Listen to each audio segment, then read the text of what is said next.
to listen to.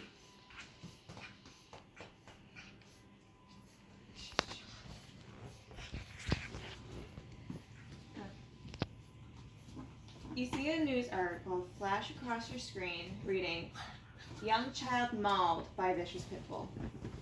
A stock photo is shown of a dog with cropped ears and gnashing teeth. This is no doubt the image that first pops into your head when someone mentions a pit bull.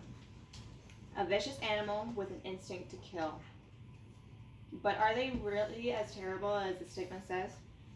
In my opinion, no. Pit bulls are not as bad as people think, and honestly can make great pets. Today I will discuss with you how the pit bull breed came to be, the aggression in other dogs and the stigma surrounding dangerous dogs in general, and then my personal experience owning pits.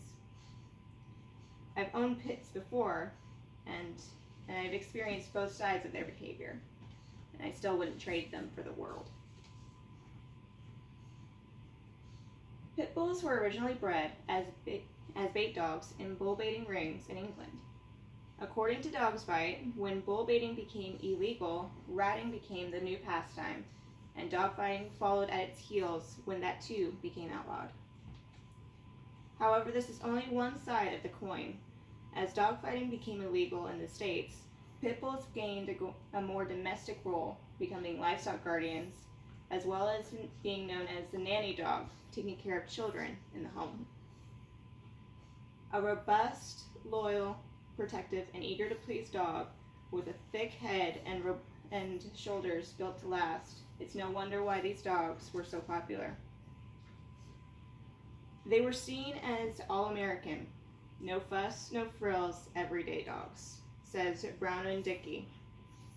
However, in the 1950s, there was a huge push towards kennel club breeds, and the pit bull fell by the wayside. This, coupled with cracking down on illegal dogfighting, the pit bulls inadvertently became the face of the aggressive criminal underdark, and the stigma has stuck to this day. Aggression is present in all dogs, not just pits. According to Petful, several small dogs often display more aggression than the larger breeds, yet it's the larger breeds that always make the dangerous dogs list and have their bites tracked, sometimes skewing statistics. Many of the arguments used against pits, such as being used as fighting dogs against large animals and using a shaking bite, can be associated with other breeds, such as the Rhodesian Ridgeback, bred for fighting lions in Africa, and other terrier breeds, which also use a shaking bite to dispatch their prey. Yet, these dogs are nowhere near as stigmatized as the pit bull. To quote Petful, damage potential is a term that comes up with insurance companies when these companies are deciding which dogs to place on their dangerous dogs list. Obviously, a Doberman is can cause more damage than a Chihuahua, and so the Doberman makes the list. And I can safely say that I am more scared of a tiny rat terrier than a larger, older pit bull. It seems that all dogs of any breed have a potential for aggression, yet the label is only placed on those that look apart.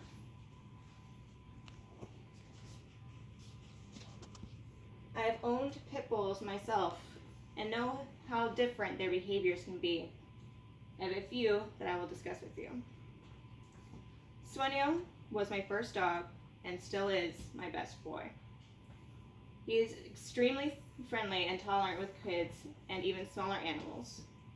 He is also very friendly with other dogs, as he was raised by all of us growing up, as well as the neighbors' dogs constantly playing. He's also been around horses, rabbits, and showed no form of aggression, even being neutered, which is said to be a source of aggression in pits. Another one is Zelia, who is different from Swenio, and she is hyperactive, but is still as friendly as can be, though she is unpredictable with other dogs. She's also not very friendly when it comes to smaller animals, as I have lost a cat to her before.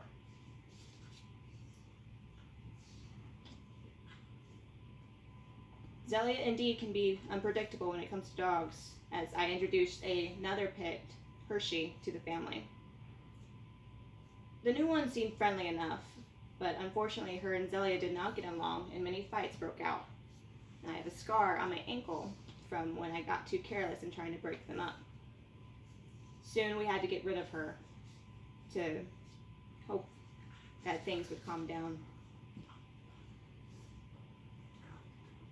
Doom was a puppy that we kept from Hershey, Sueño's son, and like him we kept him intact. Unfortunately, that was one of the mistakes we made. He also caused fights, and one day got a hold of Sueño and would not let go. And when my mother tried to stop him, then he turned on her, and she ended up having to put him down before rushing Sueño to the vet, and I almost lost my dog that day. Thankfully, since Doom's passing, Sueño and Zelia have made a full recovery and are happier than ever. And still the best dogs that I know. And although we've had bad experiences, it can happen with any dog. And these are experiences that we have learned from. It may seem that I am making excuses for the only dog I knew growing up, and that's partially true. Wouldn't you defend your dog if something was said about them that wasn't true? Pit bulls are not as bad as people think, and can make great pets.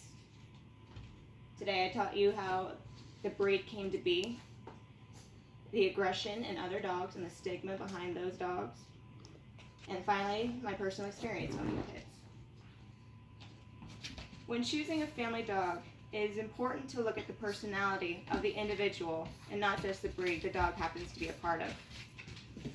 So when and if you ever decide to add a new companion to your family, take a second look at that pit bull staring up at you.